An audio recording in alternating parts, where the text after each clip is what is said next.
రాముడైనా అల్లా అయినా ఒకటే. దేవుడికి మతంతో సంబంధమే ఉంది. వెంకటేశ్వర స్వామిని ముస్లింలు దర్శించుకుంటున్నారు. అంతేకాదు కొబ్బరికాయలు కొట్టి మొక్కులు చెల్లించుకుంటున్నారు. ఇంతకీ ఆలయం ఎక్కడుందనుకుంటున్నారా? అయితే ఈ స్టోరీ చూడండి.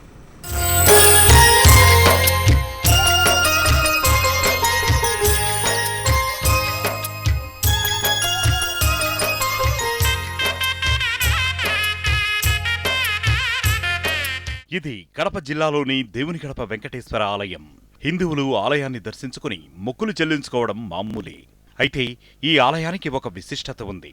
ఉగాది పర్వదినాన ముస్లింలు కూడా ఈ ఆలయాన్ని దర్శించుకుంటూ ఉంటారు. అక్కడితో ఆగిపోకుండా కొబ్బరికాయలు కొట్టి మొక్కులు సమర్పించుకుంటూ ఉంటారు. కేవలం ఉగాది రోజు మాత్రమే ఈ అరుదైన దృశ్యం కనిపిస్తూ ఉంటుంది. వెంకటేశ్వర స్వామికి 2 భార్యలు. వీరిలో పద్మావతీదేవి హిందువైతే బీబీ నాంచారమ్మ ముస్లిం. ఈ కారణంతోనే స్వామివారిని తమ అల్లుడిగా భావించి ముస్లింలు ఉగాది రోజున వెంకటేశ్వర స్వామివారిని దర్శించుకుంటూ ఉంటారు. వెంకన్న బీబీ నాంచారమ్మ బాగుండాలని ప్రార్థిస్తారు.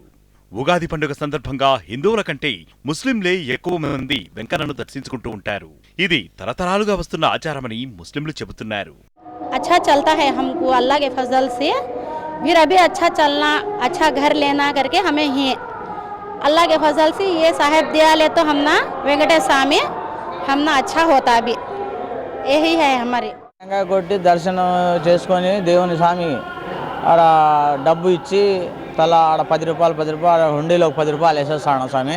స్వామి దేవస్థానం తిరుమల తిరుపతి దేవస్థానం దేవుని కడప జిల్లా శ్రీ ఏవలంబ నామ సంవత్సర ఉగాదిని పురస్కరించుకునేది తిరుమల తిరుపతి దేవస్థానం వారి ఆధ్వర్యంలో అత్యంత వైభవంగా నిర్వహించడం జరుగుతుంది.